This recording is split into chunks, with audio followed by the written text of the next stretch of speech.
오늘의 주요 뉴스 함께 살펴보겠습니다. 첫 번째 소식입니다. 대한의사협회가 오는 18일부터 집단 휴진을 예고한 가운데 불참을 선언하는 의사들이 늘고 있습니다. 분만병의원협회와 대한아동병원협회에 이어 각 대학병원의 뇌전증 전문 교수들이 모인 거점 뇌전증 지원 병원 협의체도 집단 휴진에 동참하지 않기로 했습니다. 협의체는 14일 보도자료를 통해 의협이 단체 휴진 발표로 많은 뇌전증 환자와 가족들이 처방전을 받지 못할까봐 불안해하고 있다며 협의체 차원에서 의협단체 휴진에 불참하기로 결정했다고 밝혔습니다. 또한 뇌전증은 치료 중단 시 신체 손상과 사망 위험이 수십 배 높아지는 질환으로 약물 투여 중단은 절대로 해서는 안 된다고 강조했습니다. 약물 난치성 뇌전증 환자는 약물 투여를 중단하면 사망률이 일반인의 50에서 100배로 증가합니다. 협의체는 뇌전증 치료는 일반 약국에서 대부분의 약물을 구할 수 없고 뇌전증에 대한 지식이 없는 의사들이 처방하기 어렵다고 설명했습니다. 정부와 의대 증원 문제로 극한 대립을 벌이고 있는 대한의사협회의 집단 휴진 예고에 대해 비판적인 목소리도 나오고 있습니다. 협의체는 전공의 사직 후 많은 중증 환자와 가족들이 극심한 고통과 피해를 보고 있다며 환자들을 겁주고 위기에 빠뜨리는 행동을 삼가야 한다고 지적했습니다. 이어 중증 환자들에게 피해와 고통을 주지 말고 삭발과 단식 등 과거 민주화 투쟁과 같은 방식으로 정부에 대항해야 한다고 일침을 가했습니다. 대한아동병원협회의 최용재 회장은 의협의 휴진 투쟁에 공감하지만 각 병원의 상황이 다르고 환자를 두고 떠나기 어렵다며 집단 휴진에 동참하지 않겠다고 밝혔습니다. 최 회장은 아동병원의 상황이 좋지 않고 하루만 진료를 쉬어도 위험한 중증 환자가 많다고 설명했습니다. 이에 대해 이면택 의협 회장은 페이스북에 전 세계 어디에도 없는 폐렴기란 병을 만든 사람들이다라는 글을 올리며 최 회장을 비판했습니다. 이러한 상황 속에서 의협의 집단 휴진 계획에 대한 논란은 계속되고 있습니다. 앞으로의 상황을 주시하며 환자들의 피해가 최소화되기를 바랍니다. 다음 뉴스입니다. 윤석열 대통령 부인 김건희 여사에게 명품 가방을 건네고 이를 촬영한 최재영 목사가 13일 경찰에 출석했습니다. 최 목사는 우리가 제공한 선물을 김 여사가 무분별하게 다 받았다고 주장했습니다. 그는 2022년 9월 김 여사에게 300만 원 상당의 명품 가방을 건네며 이를 몰래 촬영한 혐의를 받고 있습니다. 최 목사는 김 여사의 행위가 청탁금지법 위반이라고 주장하며 주는 선물은 다 받았고 청탁을 들어주려 했다고 말했습니다. 보수 성향 시민단체들은 최 목사와 영상을 보도한 서울이소리 관계자들을 명예훼손 혐의 등으로 고발했습니다. 경찰은 최 목사가 영상을 몰래 찍기 위해 김 여사 사무실을 찾은 것이 불법인지 여부를 조사할 예정입니다. 국민권익위원회는 김 여사의 명품백 수수가 청탁금지법 위반에 해당하지 않는다며 무혐의 결정을 내렸습니다. 권익위는 청탁금지법에 배우자 관련 처벌 규정이 없다는 이유로 이 같은 결정을 내렸습니다.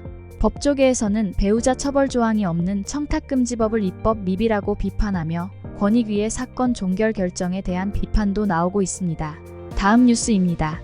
국민권익위원회가 윤석열 대통령 부인 김건희 여사의 명품 가방 수수 의혹을 위반 사항 없음으로 종결한 가운데 이를 보도한 서울이소리 이명수 기자가 14일 경찰에 소환되었습니다. 서울 영등포경찰서는 건조물 침입 및 명예훼손 혐의로 이 기자를 조사하고 있습니다. 이 기자는 최재영 목사가 김 여사에게 건넨 명품 가방과 화장품을 직접 구매해 전달하고 만남 장면을 몰래 촬영한 인물입니다. 이 기자는 디올백과 샤넬 화장품은 제가 제 돈으로 산 것이라며 돌려달라고 주장했습니다. 또한 김 여사에게 자신의 입장을 밝혀달라고 촉구했습니다. 경찰은 명품 가방 구매 및 선물 경위, 취재 및 보도 과정 등을 조사할 예정입니다. 이 기자와 함께 고발된 최 목사도 전날 7시간 동안 조사를 받았습니다. 권익위는 김 여사가 받은 명품 가방이 대통령과 직무 관련성이 없고 신고 대상도 아니라고 판단했습니다. 김 여사의 명품 가방 수수 의혹은 지난해 서울의 소리 보도로 처음 불거졌습니다. 당시 김 여사는 지난해 9월 13일 최 목사로부터 300만 원 상당의 명품 가방을 선물 받았으며 이 장면은 몰래카메라로 촬영되었습니다. 서울의 소리 백은종 대표는 윤 대통령 부부를 청탁금지법 위반 및 뇌물수수 혐의로 고발했습니다. 서울중앙지검은 사건을 담당하는 형사일부에 추가 인력을 투입하고 본격적으로 수사에 착수했습니다. 다음 뉴스입니다. 정부는 공매도 금지 조치를 2025년 3월 30일까지 연장하고 내년 3월 31일부터 공매도를 재개하기로 했습니다. 공매도 전산 시스템이 구축된 이후 시행될 예정입니다. 기관 투자자는 빌린 주식을 최대 12개월 이내에 상환해야 하며 불법 공매도에 대한 벌금은 부당이득액의 35배에서 46배로 상향됩니다. 징역형도 가중될 수 있습니다. 정부와 국민의힘, 금융위원회, 금융감독원, 한국거래소는 당정협의회를 열어 공매도 제도 개선 방안을 확정했습니다. 기관 투자자는 무차입 공매도를 차단하는 잔고 관리 시스템을 구축해야 합니다.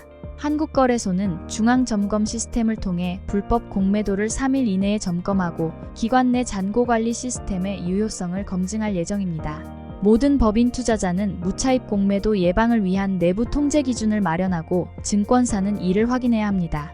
개인 투자자의 공매도 접근성을 개선하기 위해 개인 대주의 현금 담보 비율을 105%로 인하하고 코스피 200 주식은 120%로 적용합니다. 불법 공매도 거래자에게는 금융투자상품 거래 제한, 임원 선임 제한, 계좌 지급 정지 제도도 도입됩니다. 다음 뉴스입니다. 과학기술정보통신부가 스테이지X의 제4 이동통신사 후보 자격 취소 절차에 돌입했습니다. 스테이지X가 제시한 자본금을 납부하지 못해 사업 수행이 어렵다고 판단했기 때문입니다. 과기정통부는 스테이지X가 제출한 서류를 검토한 결과 법령에 정한 필요사항을 이행하지 않아 선정 취소 사유가 있다고 14일 발표했습니다. 이에 따라 최종 청문 절차를 개시한다고 밝혔습니다. 스테이지X는 지난 1월 28GHz 대역 이동통신 주파수 경매에서 4,301억 원의 최고 입찰액을 써내며 선정되었습니다. 그러나 스테이지X의 자본금 납입 증명서와 실제 납입 금액이 크게 차이 났습니다. 스테이지X는 2,000억 원 중 500억 원을 확보했으나 나머지 1,500억 원은 증자 계획이 미뤄졌습니다. 과기정통부는 5월 7일까지 자본금 2,050억 원 납입이 필수 요건임을 재확인했습니다. 또한 법인 등기부 등본에 자본금이 1억 원으로 기재된 것도 문제가 되었습니다. 스테이지X가 제출한 자료에서 주요 주주 6곳 중 자본금 납입을 일부라도 이행한 주주는 스테이지5 한 곳뿐이었습니다. 과기정통부는 주주 구성 및 자금 조달 계획을 위반한 것이라고 지적했습니다. 과기정통부는 스테이지X의 주파수 할당 대상 법인 선정 취소 처분 예정임을 통지하고 행정절차법에 따른 청문을 거쳐 최종 결정할 예정입니다. 다음 뉴스입니다. 공공분양주택 청약시 인정되는 청약통장 납입액 한도가 월 10만원에서 25만원으로 상향됩니다. 이는 1983년 이후 처음입니다. 국토교통부는 13일 민생토론회 후속 규제 개선 조치 32개 과제를 발표했습니다. 청약통장 가입자는 매달 최소 2만원에서 최대 50만원까지 저축할 수 있으며 공공분양주택 당첨자 선정 시 인정되는 납입액은 월 25만원까지입니다.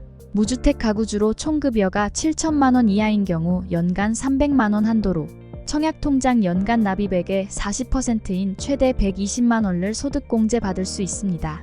정부는 2015년 이후 신규 가입이 중단된 청약부금, 청약예금, 청약저축을 주택청약종합저축으로 전환하는 것도 허용합니다. 청약부금 예금 저축 가입자가 주택청약종합저축통장에 재가입하면 기존 납입 실적을 인정받습니다.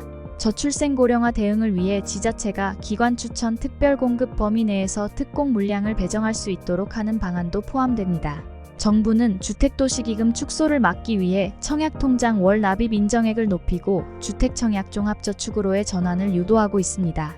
다음 뉴스입니다. 380만원의 명품 브랜드 크리스찬 디올 가방의 원가가 8만원에 불과하다는 사실이 밝혀졌습니다.